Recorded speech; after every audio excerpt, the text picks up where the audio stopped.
we're going to get started. Okay. Today is Monday, June 26, 2017. I am Debra Polsky, Executive Director of the Dallas Jewish Historical Society, and I am interviewing Rabbi David Shawel, who is, among his many opportunities here, the community mashgiach, and works with the Bod HaKashrut of Dallas. So, Rabbi Shawel, welcome. So tell me a little bit about your family. Well, I'll tell you the history about how I got to Dallas, and by doing that, you'll hear about my family. Okay. Came with 3 children from Charleston, South Carolina in 1984. I was 5 years in Charleston, had 1 child born prior to us coming to Charleston. Two were born in Charleston, and the last 2 were born in Dallas. When I first arrived in Dallas in 1984, I worked at Akiba Academy as a teacher, a Judaics teacher. Throughout my 32 plus years since I've been here, I have been a mohel, performing ritual circumcisions in the community, all over the region, all over the country. So I taught for 4 years at Akiba, and then in the summer of '88, I was hired to work in the Bod HaKashrut of Dallas, Dallas Kosher, and since that time I've been fully employed by the Dallas Kosher Agency and still being a mohel in the community. Okay. And so that's how you got here. Can you go back a generation or two to tell us your family story and how they came to America? Sure. Both my parents were born in the United States. My father was born in Newport News, Virginia in 1919. My mother was born in Huntington, West Virginia in 1928. My father's parents came from Europe. His father came from possibly Shawel, Lithuania, Shawel, don't know for sure. My father's mother came from Kovna, Lithuania. My grandmother had a sister in Baltimore, and then she also, she came to Baltimore where she and her husband married. My grandparents married in Baltimore, and my grandmother did have a sister in Newport News, Virginia, and that's how my grandparents came to Newport News. I don't know much prior to that time. I know that my grandfather's father's name was David. That's with whom I'm named after. I don't know anything about my grandmother's parents, except I think one of them was named Abba. That's what my uncle Albert was named after, his grandfather. My mother's parents were from, my mother's mother was from Dayton, Ohio. My mother's father was from Cincinnati. I don't recall whether or not he was born in the States or came over from Glusdorf, Germany, the bedrock of Reformed Judaism. Right. Came to Cincinnati, and a lot of their Jewish background was they got rid of when they came to America. So my parents were born in the States. Father was born there, and my mother was born, although she was born in Huntington, West Virginia. They made their way somehow to Newport News, Virginia, prior to the Depression. They were quite wealthy, from what I hear, I don't know the reason. I don't recall the reason why they came to Newport News, but shortly after they came to my hometown where I was born in Newport News, Virginia, my grandfather died, and my mother and her sister and her older brother were all raised by my grandmother, Estelle Fox, and she and her sister clung on to Judaism. My uncle did not, and all the children of these 2 girls, my Aunt Henrietta and my mother, all of them are quite observant, passionately Jewish, I would call it. And that's the Jewish side of that family. My father's side, I don't think there's anyone in his side that is engaged in Jewish life to the extent of being observant. What kind of work did your grandparents or your parents do? My father was pretty much a caretaker for his parents. I think the way the story goes is that my grandmother had a sister, as I said, in Newport News, and somehow there was some monies that was given to them in order for them to start a small grocery store, and then my father as well, when he started going to college, going to high school, and he would work a little bit and give certain percentages to his parents as well, and that's how they survived during those years. My father was, as I said, born in 1919, and it was a rough time for them, obviously. And then my father went to he went to high school. Then he went to the apprentice school, was compared to a two-year college. He worked on the ships in Newport News, being part of building aircraft carriers and things of that nature. Then he actually joined the Navy. Was in the he never saw any action in World War II, but he was he told me he went to Japan after the bombs had hit in order to clean up the place. Wow. And my mother grew up in Newport News. And she was I think she was 3. I think when she came to Newport News at that time.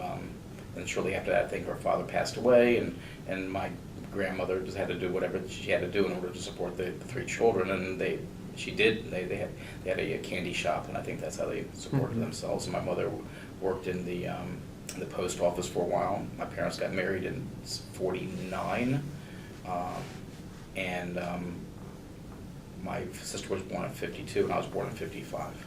And I grew up in Newport News till I was after my bar mitzvah. My parents realized that they wanted to keep me, they'd have to send me away. That they wanted to keep me engaged in my Judaism. And I did grow up in an observant home. My mother was, growing up, my mother was more observant than my father at that time. He was not Sabbath observant at that time, but later he did become, since he made a promise that my mother, she had an illness, and he promised if she got out of this, he would become this Shomer Shabbos. And what was it like growing up in Newport News? It was wonderful. It was really, thank God we had a shul, we had a day school as well. So in my hometown there was a Reform, Conservative, and Orthodox shuls. I think there was around maybe 1,500 Jews in the whole city, and we had a day school. Luckily, during my time when I was going to school, the school went from 1st grade to 6th grade. The year that I was going into 7th grade, my father did whatever he could in order to keep me in town, and luckily we had a 7th grade, and then the 8th grade after my bar mitzvah, I did go to yeshiva. Was that your choice? I mean, did you want to go? Yeah, it was my choice, and they encouraged me, and I think it was not. I was not pressured. Other boys in the town, in my hometown, were also going away to yeshiva, because parents realize that they be engaged in your Judaism is an investment. And what yeshiva did you go to? I did go to Talmudical Academy in Baltimore for 8th grade, and then in 9th through high school I was in Ner Israel Rabbinical College and the pre-college program. Also in Baltimore? In Baltimore as well. Growing up was wonderful in Newport News. We had an active synagogue. My parents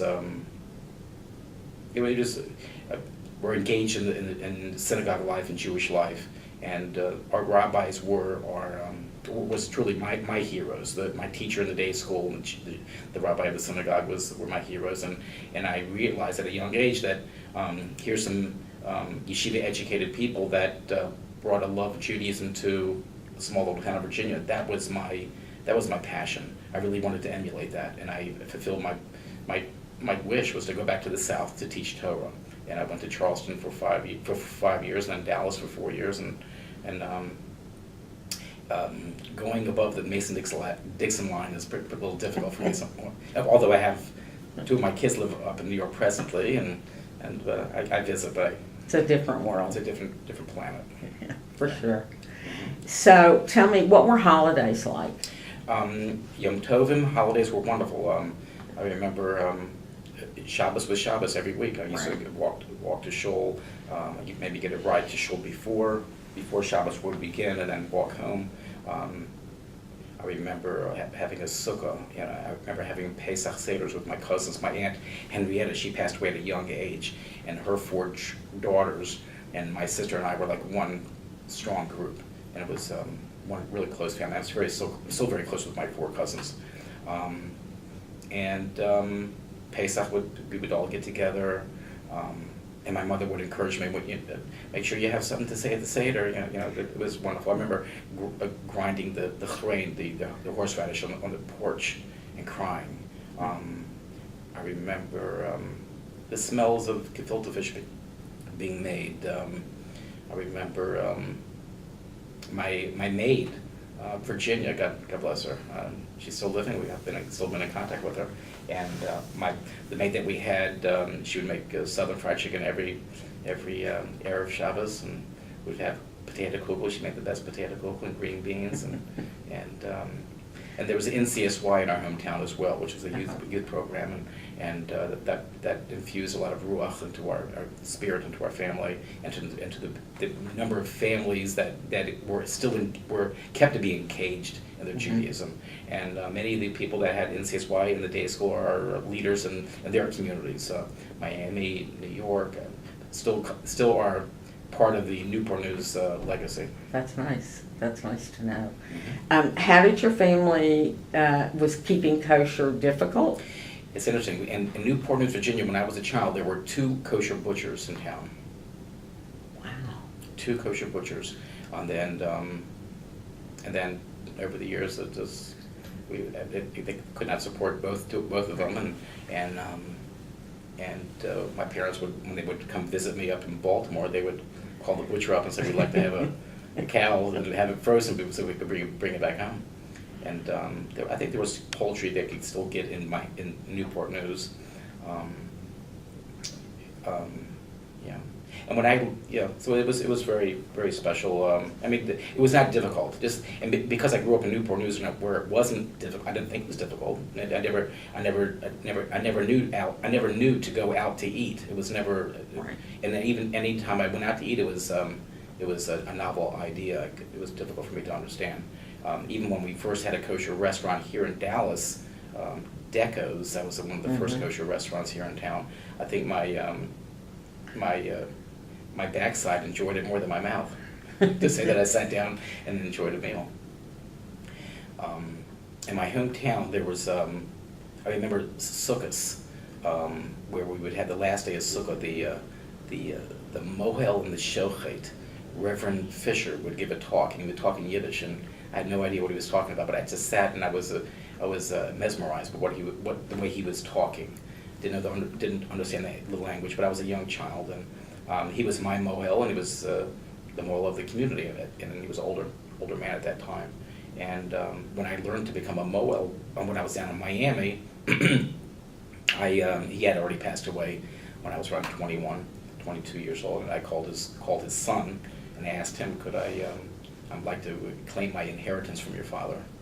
And he thought for a second. He says, "You're right, David. You can have them." So I have my Moyle's bris knife, and I've used it on family members as well.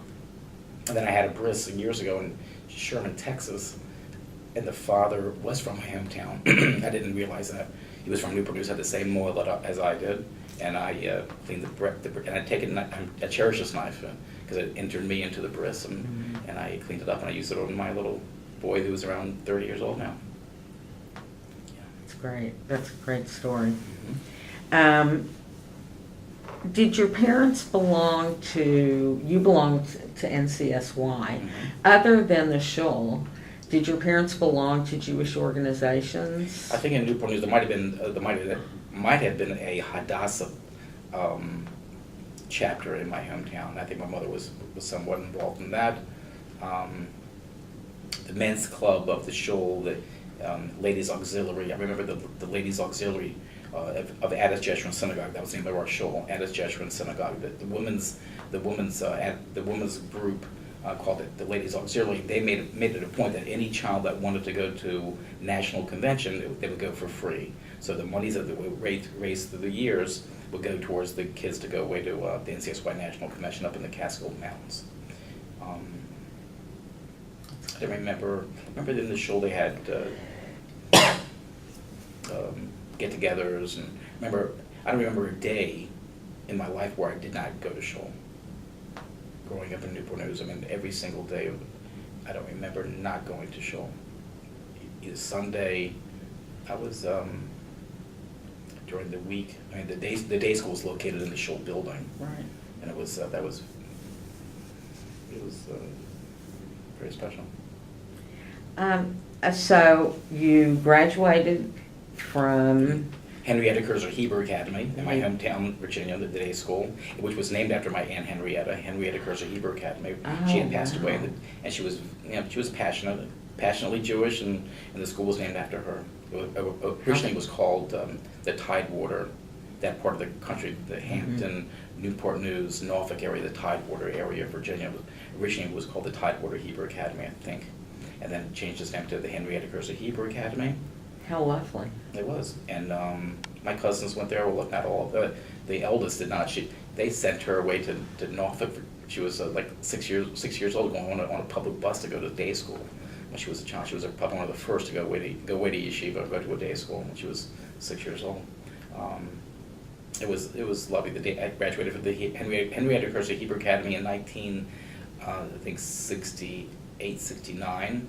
And then in '69, I went to TA in Baltimore for a year, and then decided to go to Ner Israel, which was, I think, more passionately to the right of what TA had to offer. And I was there for 4 years, and then I studied, graduated high school in 75, I think, 74, and then I went to studied in Israel for a year.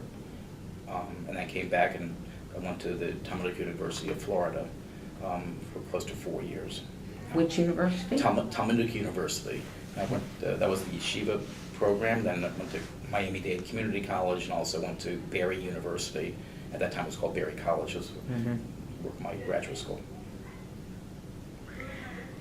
How have you found? I mean, you've certainly been here such a long time. You've worked in several communities, small, in Charleston, in Miami. Very little. Very little. And then here in Dallas, which has had tremendous growth in the last 30 plus years. Right. What's the common thread, do you think, of your life and your work? It has to do with me as personally, my personal growth through growing up during these years, as well as the growth of the community. When I first left yeshiva, after a short time in Cleveland, where my eldest son was born, I was on a fellowship there. In the yeshiva, I was studying to become a shochet and getting more experience as a moel there. And I was, and I think I still am, thank God, passionate about the work that I do. I had a charge. My batteries were charged, and they still are charged. Where I want to engage myself into a community. I was in Virginia, and my rabbis, as I said, were my heroes, and I wanted to take that torch to the next generation. When I was in Charleston, I was a lot younger, and I was. And I love my community of Charleston. I love my people of Charleston. I love my students of Charleston, and I still am very close with many of my students. I mean, I've gone to their weddings. I've done their brises on their kids. I'm still very engaged in their life, and it was a time because for myself it was an expression of my own involvement in the community, and it brought me a wonderful amount of sipuk, which means satisfaction to be part of a community. My students they had a certain chen, certain grace about them in Charleston. The southern charm was wonderful. Coming to Dallas. Let me Yeah. before you get there. Tell me how and where you met your wife. We met in New York. I was visiting a cousin of mine, my eldest cousin, in New York, and my Rabbi called me up and he says, "I know somebody that knows somebody. Would you be interested in going out?" Because he knew that I was growing up, and it was time for me to find a zvug, a match. He knew somebody that knew somebody, and that's how it is. And Right. let everybody else do all the difficult work to see if we're compatible. Now we get together to see if we have the chemistry. So we met up in New York on Sukkot's vacation. I think it was in '78, and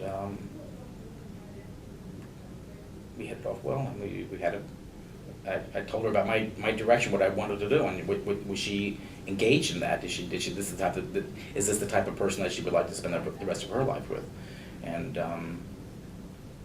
so we went down this path. We were in Charleston. It was difficult for her, even though she said, I'll go, that's what I want to do, but she was from Cleveland, Ohio, and it was difficult. It was somewhat difficult. I mean, I was willing to go to Antarctica. I mean, I wanted to teach Torah. I wanted to be engaged in the Jewish community. And so having a large Jewish community was not important at all. I wanted a small community. I wanted to make a difference. I mean, that just to be one of many rabbis was nice, but at that time in my life, I wanted to do more. Right, that makes sense. Mm-hmm. Okay, so Dallas, you came to Dallas. Came to Dallas, and so, as I was saying, when I was younger, being in Charleston, there was a different. If I put on the scale Charleston to Dallas, in 5 years in Charleston and 32, almost 33 years in Dallas, they equal on many levels, but as far as longevity and time, Dallas obviously is greater.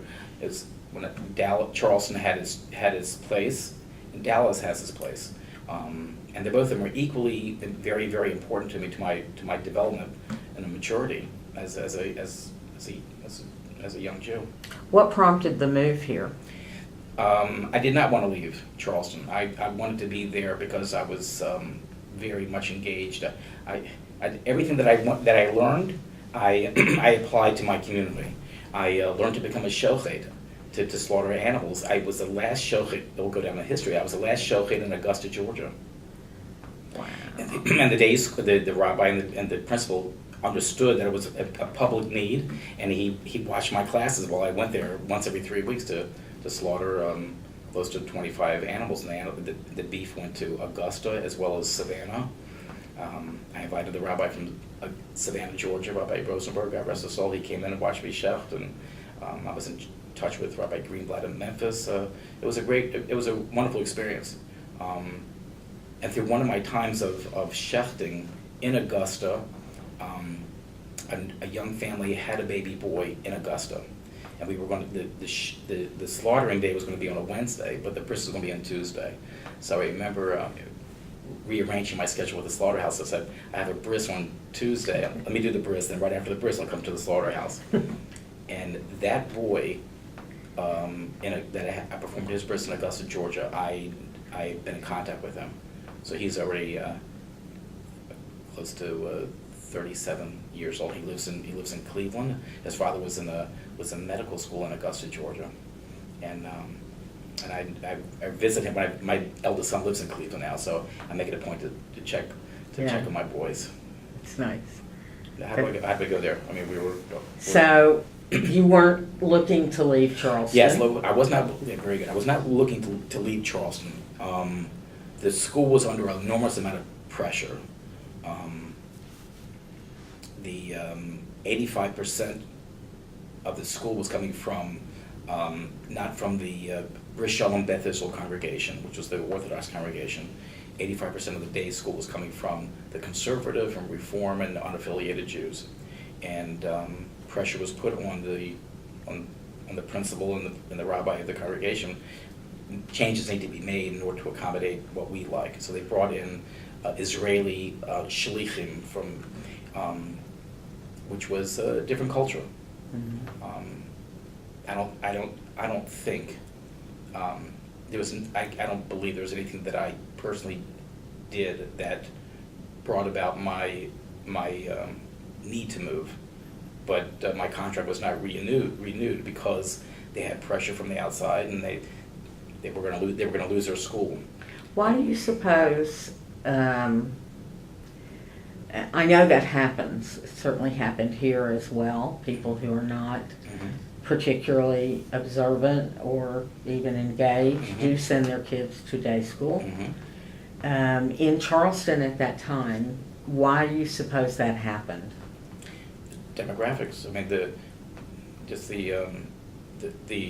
the conservative and conservative community, that's the way it's been in America ever since you come to the United States. You know, families that came over from the old country were more observant, more engaged in their Judaism. Come to the Golden of Medina, coming to the United States, their Jewish observance was in the back burner, Right. and making a living and assimilating into American culture was paramount. This way, if we became more like the Americans, they would accept us. That's my observation. And yet people still wanted to send their kids. They wanted to send their kids to day school. To have some, and that's the way it is even to this very day in 2017. I think families or someone engaged in they want their kids to have something, not zero, but they want them to know how to light a Hanukkah candle, to know how to sing a song, to know how to engage in passive or Seder. But after first, second, third grade, many of those children go to the waste. They don't go back to the day schools. Right. If you're engaged and you think that Jewish education is important for your children, you'll do it no matter what. So, where were we? You started looking? So I started looking, exactly. I started looking. I interviewed in Memphis, Tennessee. I wanted to stay in the South, and it was between Memphis, Phoenix, Santa Barbara, California, and maybe this is prior to going to Charleston. I'm getting this to two different parts of my life blurred. But it was Phoenix. It was Memphis and Dallas. I got a phone interview from Calgary, Ontario, Calgary, Alberta. They wanted to hire. They needed a rabbi. They needed a moel. They needed a shochet, and they offered. Said, Rabbi, what can we do? What can we offer you? Right. I'm quoting them. What can we offer you to bring you to Calgary? So I thought for a second, well, move it to Florida, then maybe I'll just think about coming. Right. I was not interested in coming up to go to Canada. So I interviewed in Charleston, and came for Shabbos, and my wife and I came for Shabbos. It was wonderful. It was just it was like David Shawel from Newport News coming into Charleston, just a little older, and I had some education underneath in my back pocket where I could share that with others. And in what year did you come to Akiva? I'm sorry. So I came to Charleston, and then from Charleston, and I came to Dallas. I beg your pardon. So I came after Charleston. I had to move from Charleston to come to Dallas in this summer of '84, and I came here because I didn't even come for, the school was already over, and Rabbi Liebtag, who was the principal at that time, was out of he was looking through resumes, and I knew someone that was in Dallas that I had been in yeshiva with him in Israel, and I called this Yitzchak Charner, Rabbi Charner. He was in Dallas at that time. I said, do you know if the day school's looking for somebody? He says, I called David up, Rabbi Liebtag up. He might have somebody. He might have a position for you. I know that he's looking. So I called him up, and I had a wonderful conversation, and I came in just to look at the community. The school year was over with, but he was trying to find somebody, and my bid is that I want to stay. If you hire me, I want to stay until the Mashiach comes. I have no desire of moving around. I want to be part of a community, be engaged in a community. He says, David, if you do a good job, you'll stay. So I've been fortunate. I taught at Akiva for 4 years, from '84 to '88, and then I've been working with the Vada Kasher since then. What changes have you seen in the Dallas community, in the Dallas Jewish community, over your 32-plus years?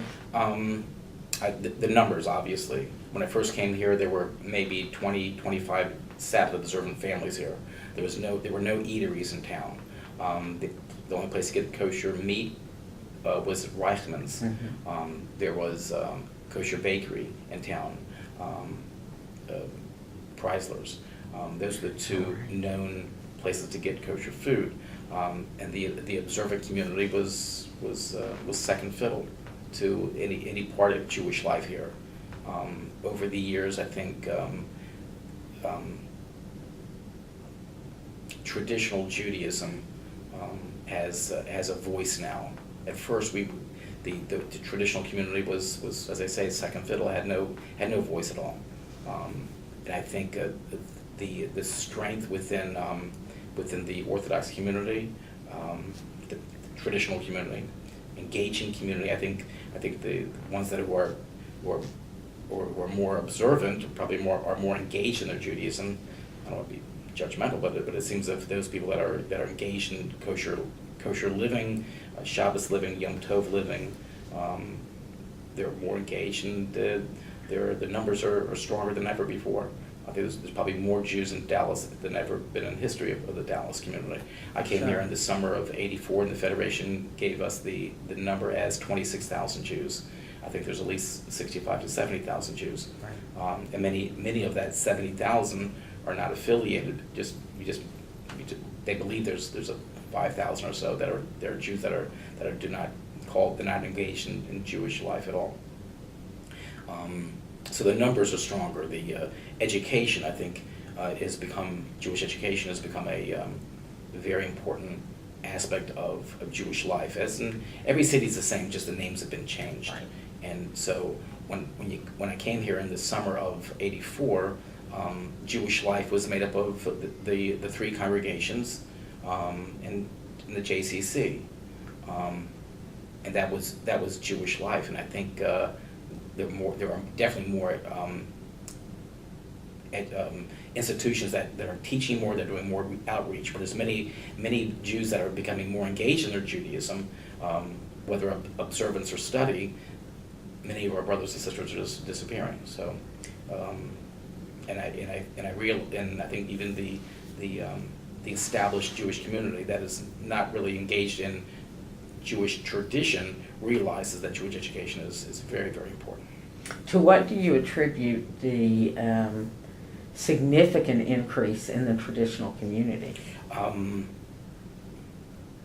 Is it outreach? Is it I think it's a number of things. hospitality? It is a number of things. I think many young couples that are coming from the north that are observant realize that there's the economy is good here, and the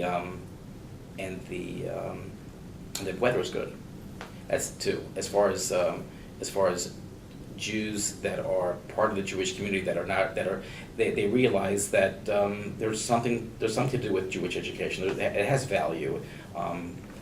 It has significance to be educated in your faith, and there are those that become educated that actually engage in Jewish and actually observe along with their study. So I don't think any of the outreach programs in the Dallas community are imposing, but I think they're exposing to what Judaism is, and whether it's Chabad or Dada or any other congregations, outreach is very important. Tell me about your children and Okay. grandchildren, Right. if you have them. Yes, yeah, right. We're blessed with 5 children. My eldest was born in Cleveland, Ohio, in '78.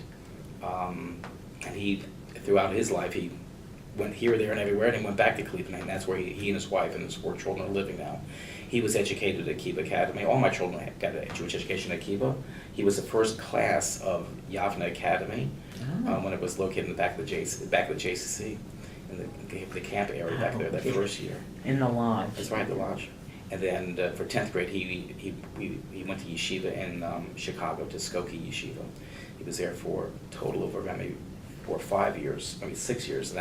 And then he was in Israel. Then I suggested he go to Miami to learn where I learned with my Rabbi, and he had a wonderful couple of years as being single, and then got married and learned in the kollel there, and he got involved in many things, real estate and Jewish in the old age home industry, and that's what he's in now. He's a director of an old age home, not Jewish, an old age home in Cleveland, Ohio. He's married to a wonderful young woman. We schmooze all the time. My daughter-in-law and I, we talk all the time. So she's from Cleveland, and they have 4 children, a girl and 3 boys, and they're engaged in their Jewish life, quite observant. And my eldest daughter, we have 5 children, boy, girl, boy, girl, boy. My eldest daughter is Sarah. She and her husband live in Potomac, Maryland, and they have 3 children. And we just celebrated their eldest child's bar mitzvah last Shabbos, and he and his father did an enormous amount of studying and of studying all the Mishnah, all the 6 orders of the Mishnah, and they're involved in their Jewish community. My daughter's a nurse. My son-in-law works for Deloitte. The kids go to the Hebrew Academy in Greater Washington. And my middle son, he's in business. I don't know exactly what he's doing, but he's doing quite well, I think. And his wife is an accountant, and they have presently 2 girls and a boy. And then my youngest daughter, she lives in Richmond, Virginia. She was educated. All my kids, as I said, went at Kiba. All my kids went to Yavna. Kiba went for 1 year. Sarah went for. She graduated from Yavna. All the other kids graduated from Yavna.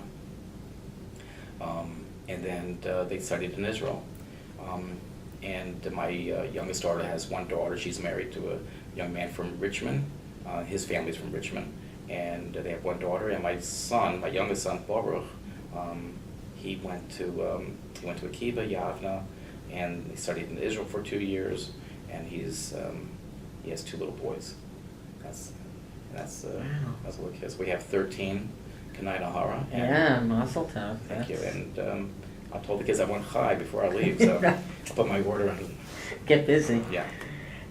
So we're about out of time. I guess the last question I would ask you talked about role models that you had growing up. You've talked about your family. Looking into the future, your grandchildren seeing this video, the next generation, what would you want them to know? What important message would you pass along?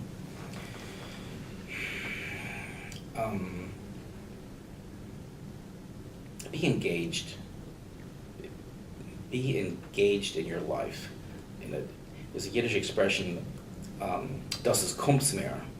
Everything's, and I think that's the machla. That's the ill of these years of America and Jews and affluence. If everything is Kumpsmeer, everything is due me. If I'm entitled, I'm entitled. Give me. No, be engaged. Be a giver. Be. I try to be religious. I would like to be more religious and observant. That's what I want to do. I want to be more religious and observant. And I realize that to be created with Tselem Elokim and the image of God means to be a giver. And I could tell now that I'm 62, almost, I think 62, I'm going to be this month. I realize that I get such satisfaction of being engaged in my community, of teaching. We have a men's group that we study with, and I'm growing religiously. I'm engaged, and you can't put a price tag on any of this. I just love learning now than I've ever had. I love learning with people. I love working for the Vada Kashrus. I love being a Moel. I love being in contact with my bris boys. It means the world to me. So if you look back in your life and you say, what really made a difference to you, it would be being engaged. You will gain so much more in return. So if you're just a taker, and you have no value. There's nothing of substance there. When people when you go to a shiva house, and you say, well, let me know what I can do for you when you leave. That's insulting to me. I mean, it really bothers me when I hear that. Call me when you need me. That's not right. Yeah. Tomorrow night I'm going to bring you dinner. Next week I'm going to come and visit you. Be engaged. I think that's the most important thing. Well, thank you. This has been so interesting Thank you. to have known you all these Yeah. years, but really not know anything about your background except, and it sounds like you've still got that Virginia connection that, It's wonderful. and Cleveland as well. That's So maybe one of your grandchildren will end up in Charleston, and Oh, man. that could be the next place. Thank you very much for doing this. My We are pleasure. thrilled to have your story. Thank you. And you have had a wonderful life, and you should live to 120. It Oh, should man. continue. Thank you. You too. Thanks so much.